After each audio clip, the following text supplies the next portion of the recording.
शिकार करने के लिए अंगुना ने आलोक के घर मंडराना शुरू कर दिया था। क्योंकि आलोक का घर पंचायत के नजदीक ही था, इसलिए चंद्रकला को कहीं न कहीं किसी काले साए के आने का आभास हो रहा था। पंच महोदय उस वक्त कुछ कह रहे थे, लेकिन उसका ध्यान पंच महोदय की बातों पर था ही नहीं। चंद्रकला की बेचैनी धीरे धीरे बढ़ती जा रही थी। उसने मन ही मन कहा, मुझे ऐसा क्यों लग रहा है जैसे कुछ गलत घटित होने वाला है। चंद्रकला का डर नीति को लेकर भी था। उसे डर था कि कहीं नीति गांव वालों के सामने दैत्य रूप में ना आ जाए। यही सोचकर चंद्रकला वहां से जाने को हुई, लेकिन तभी गांव की कोई औरत अपनी समस्या लेकर पंचायत पहुंच गई। मजबूरन चंद्रकला को वहीं पर रुकना पड़ा। वहीं उधर आलोक उस छोटे से कमरे के अंदर चारपाई के पीछे छिपा हुआ था। एकाएक धीरे धीरे दरवाजा खुलने की आवाज आलोक के कानों में गई तो आलोक को लगा कि शायद नीति उसको ढूंढते ढूंढते कमरे में पहुंच चुकी है। नीति को धप्पा करने के लिए आलोक धीरे धीरे अपनी जगह से बाहर आने लगा। छोटे से कमरे में से बाहर निकलकर जैसे ही आलोक बाहर के कमरे में आया, उसे कोई दिखाई नहीं दिया। पर ऐसा नहीं था कि कमरे के अंदर कोई मौजूद नहीं था। कमरे के अंदर अंगुना मौजूद थी, लेकिन आलोक उसे देख नहीं पा रहा था। अपना शिकार अपने सामने देखकर अंगुना जोर जोर से अपनी डरावनी हंसी हंसने लगी।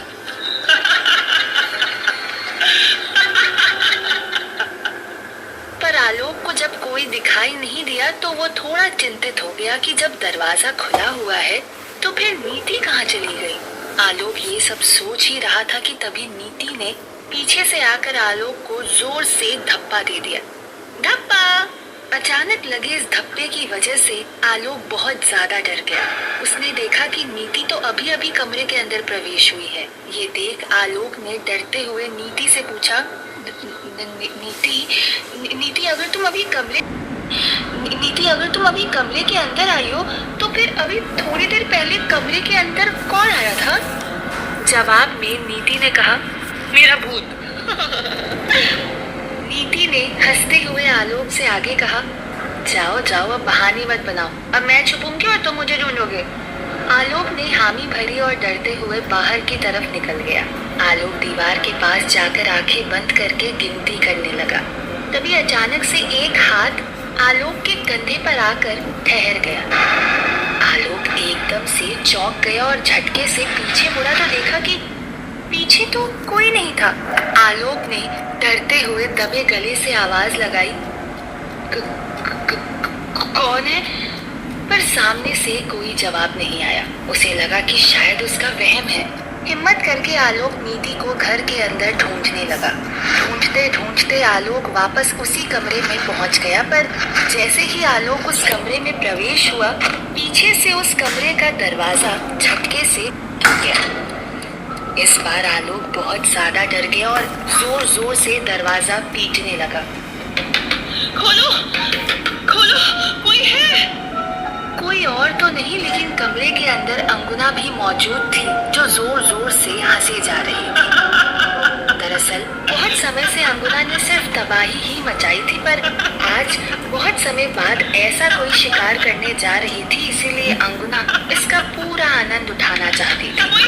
पर नीति, जो कि पास वाले कमरे में छुपी हुई थी, उसके कानों में जब आलोक की आवाजें पड़ी तो वो वहाँ से बाहर निकलने को हुई, लेकिन उसके कमरे का दरवाजा भी नहीं खुल रहा था, जिसे देखकर नीति भी बहुत ज्यादा डर गई थी और वो भी जोर जोर से दरवाजा पीटने लगी। बचाओ! बचाओ! कोई दरवाजा खोलो! नीति दरवाजा पीटने के साथ ही जोर जोर से चिल्ला भी रही थी, लेकिन उसकी आवाज किसी को भी सुनाई नहीं दे रही थी। वहीं इधर अंगुना का हंसना अब शांत हो चुका था। उसके लिए अब आलोक का शिकार करने का समय आ गया था। आलोक की माँ कुछ ही दूरी पर थी कि उसे आलोक की आवाजें सुनाई दे गई। बचाओ! बचाओ, कोई है! ये सब आवाजें सुनकर आलोक की माँ बहुत ज्यादा डर गई। वो दौड़कर अपने घर में दाखिल होकर और सीधे आलोक के कमरे की तरफ भागी। इससे पहले कि अंगुना आलोक के पास पहुंचते, आलोक की माँ ने आलोक के कमरे को खोल दिया। आलोक हड़बड़ी में कमरे से बाहर निकला और अपनी माँ के सीने से लिपटते हुए रोने लगा। उधर नीति लगातार चिल्लाने के साथ साथ दरवाजा खटखटा रही थी, लेकिन उसकी आवाज किसी के कानों तक नहीं पहुंच रही थी। वहीं आलोक की माँ के द्वारा दरवाजा खोल देने से अंगुना बहुत ज्यादा क्रोध से भर गई थी।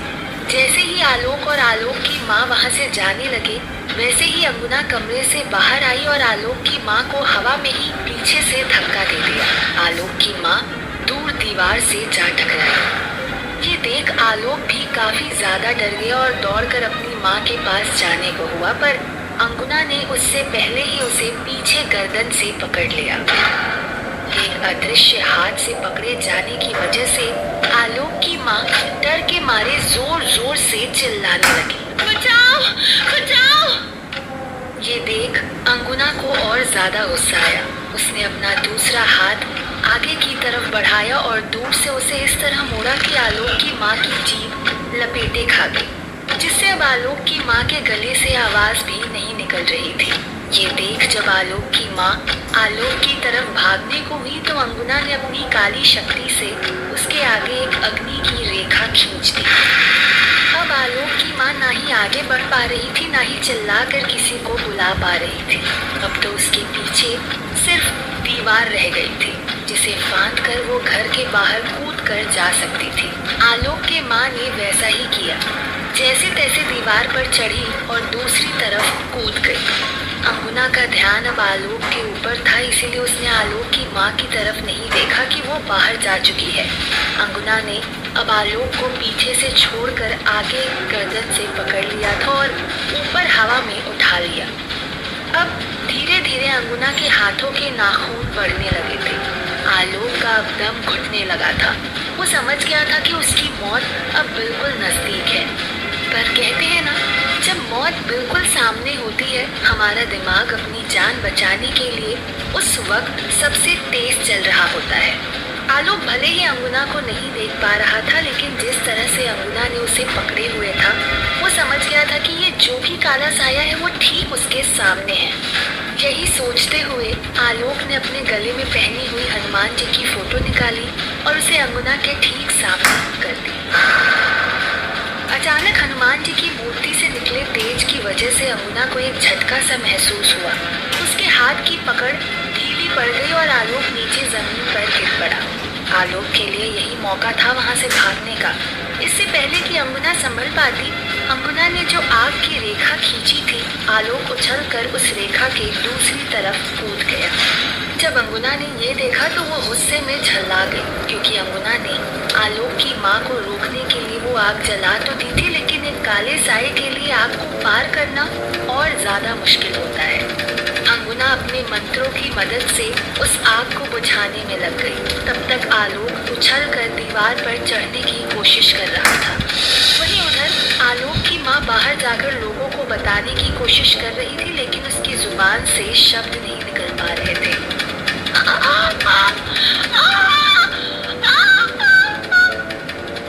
सामने खड़ी औरत ने आलोक की माँ से पूछा, क्या कहने की कोशिश कर रही हो बहन? कुछ समझ नहीं आ रहा है।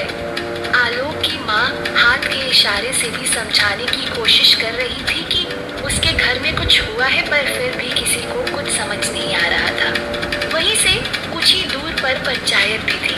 चंद्रकला का चेहरा उस वक्त आलोक के घर की तरफ ही था कि चंद्रकला की नजर आलोक की माँ के ऊपर पड़ी। आलोक की माँ को इस तरह परेशान देखकर चंद्रकला का दिमाग ठनक गया। वो वहाँ पर सब कुछ छोड़ छाड़ कर सीधे आलोक की माँ की तरफ बढ़ी। चंद्रकला ने आलोक की माँ के पास जाकर उनसे पूछा, क्या हुआ? सब ठीक तो है? आलोक की माँ ने वैसे ही अपने घर की तरफ इशारा करते हुए कुछ कहने की कोशिश की। आलोक की माँ की लटपटाई हुई जीभ देखकर चंद्रकला समझ गई कि कुछ ना कुछ तो अनहोनी हुई है। चंद्रकला तुरंत आलोक की माँ के साथ वहाँ से उसके घर जाने के लिए निकल गई। वहीं उधर आलोक बड़ी मुश्किल से दीवार पर चढ़ तो गया, पर इसके पहले कि वो दीवार से दूसरी तरफ कूद पाता, अंगुना ने जलती हुई आग बुझा दी थी और अपना हाथ बड़ा करते हुए आलोक के पैर को पकड़ लिया था। इसके पैर को पकड़कर अंगुना ने धक्के से आलोक को अपनी तरफ खींच लिया। आलोक की इस हरकत से अंगुना के गुस्से का पारा बहुत ज्यादा बढ़ गया था। सबसे पहले उसने आलोक के दोनों हाथों को पकड़ा और उन दोनों हाथों को पीछे की तरफ इस तरह बांध दिया जैसे कोई रस्सी को बांधता है, ताकि आलोक फिर से वैसी हरकत ना कर सके। पर दर्द के मारे आलोक की बहुत जोर से चीख निकल गई। दूर से आ रही चंद्रकला और आलोक की माँ के कानों में जब आलोक की ये चीख गई तो दोनों ने अपने दौड़ने की रफ्तार और तेज कर दी। इधर आलोक जमीन पर पड़ा हुआ था और अंगुना ने अब बिल्कुल भी देर करना उचित नहीं समझा। वो अपना हाथ अपने सामने लेकर आई और उसे घूरने लगी। देखते ही देखते उसके नाखून फिर से बढ़ने लगे। आलोक वहां से खिसकने की कोशिश कर रहा था, लेकिन अंगुना ने अपना पैर आलोक के पैर के ऊपर रखा हुआ था। अंगुना के नाखून अब इतने बढ़ चुके थे कि वो आसानी से आलोक के पेट को चीर सकते थे। अंगुना ने जोर से आलोक के पेट की तरफ प्रहार किया। उसी वक्त दरवाजे पर चंद्रकला और आलोक की माँ पहुंच चुके थे। अंगुना को देखकर चंद्रकला को एक झटका सा लगा, क्योंकि चंद्रकला ने सोचा था कि शायद नीति ने आलोक के ऊपर हमला कर दिया है, पर यहाँ पर तो अंगुना थी। दरवाजे के पास में ही एक नल लगा हुआ था जहाँ पर कुछ झूठी थालियां रखी हुई थी। अंगुना को आलोक के ऊपर प्रहार करता हुआ देख चंद्रकला ने उन थालियों में से एक थाली उठाई और आलोक की तरफ फेंक दी। थाली घूमते घूमते जाकर सीधे आलोक के पेट के ऊपर थम। उसी वक्त अंगुना के नाखून आलोक के पेट को छूने वाले थे, पर थाली बीच में आ गई। अंगुना के नाखून उस थाली को घेर नहीं पाए, बल्कि वो इस तरह मुड़े कि दर्द के मारे अंगुना की भी चीख निकल गई। अंगुना ने जब थाली की दिशा में देखा तो दरवाजे के पास में चंद्रकला खड़ी हुई थी। अंगुना चंद्रकला को देखकर गुस्से में आग बबूला हो गई, पर इन सब के चलते आलोक अंगुना की पकड़ से बाहर हो चुका था। वहीं चंद्रकला को इन सबके साथ ये भी चिंता सता रही थी कि नीति कहाँ है। चंद्रकला ये सोच ही रही थी कि तभी चंद्रकला को दरवाजे के पीछे नीति की आवाज सुनाई दी। चंद्रकला ने राहत की सांस ली कि नीति बिल्कुल सुरक्षित थी। चंद्रकला ये भी जानती थी कि इस वक्त अंगुना का शिकार आलोक है। सबसे पहले आलोक को सुरक्षित करना होगा, इसीलिए चंद्रकला ने आलोक की माँ को धीरे से कहा, चाची आप जाओ और धीरे से आलोक को वहाँ से उठाकर सामने वाले कमरे में ले जाओ। मैं तब तक इस काले साए को संभालती हूँ। चंद्रकला ने आलोक को उसी कमरे में जाने को कहा जिस कमरे में नीति बंद थी, पर चंद्रकला ये नहीं जानती थी कि वो आलोक को एक संकट से बाहर निकालकर दूसरे संकट के पास भेज रही है, क्योंकि नीति इन सबके लिए आलोक को ही जिम्मेदार ठहरा रही थी। उसे लग रहा था कि आलोक ने ही बाहर से दरवाजा बंद किया है और उसे कमरे के अंदर कैद किया है, जिससे नीति का आलोक के प्रति गुस्सा बढ़ता ही जा रहा था। पर आलोक के माँ ने वही किया जो चंद्रकला ने कहा था। वो दबे पांव आलोक की तरफ जाने लगी, पर जैसे ही आलोक की माँ आलोक को उठाने लगी, अंगुना ने उन्हें अपनी शक्ति से दूर धकेल दिया। वो दूर दीवार से जाकर टकरा गई। ये देख चंद्रकला समझ गई कि अंगुना इतनी आसानी से आलोक को अपने हाथ से नहीं निकलने देगी। चंद्रकला कोई दूसरा उपाय सोचने लगी। वहीं अंगुना का पूरा ध्यान आलोक के ऊपर था। वो जल्द से जल्द आलोक को मारकर उसकी पवित्र आत्मा अपने अंदर समाहित कर लेना चाहती थी। तभी चंद्रकला के जहन में एक विद्या आई। उस विद्या के माध्यम से चंद्रकला किसी भी काले साए को कुछ पल के लिए कैद कर सकती थी और जो भी करना होता था उन्हें कुछ ही पल में करना होता था।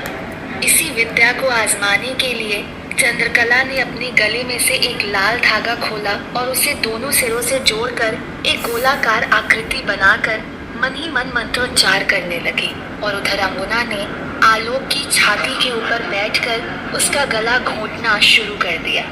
अंगुना के नाखून आलोक के गले के अंदर जाने लगे थे और हलक से आवाज नहीं निकल रही थी।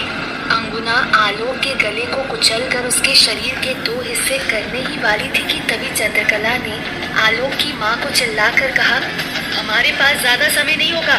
मैं जैसे ही आपको आवाज लगाऊं, आप दौड़ कर आ जाना और आलोक को उठाकर उस कमरे की तरफ ले जाना। अंगुना ने भी चंद्रकला की ये बात सुनी थी। उसे समझ नहीं आ रहा था कि आखिर चंद्रकला ऐसा क्या करने जा रही है, पर अंगुना ने उस पर ज्यादा ध्यान नहीं दिया और अपना ध्यान फिर से आलोक के ऊपर लगा लिया। और इधर चंद्रकला ने वो गोल धागा अंगुना की तरफ फेंक दिया। क्या अंगुना उस गोल धागे के अंदर कैद हो पाएगी या अंगुना आलोक का शिकार करने में कामयाब हो जाएगी? और कहीं चंद्रकला आलोक को मौत के मुंह में तो नहीं भेज रही है?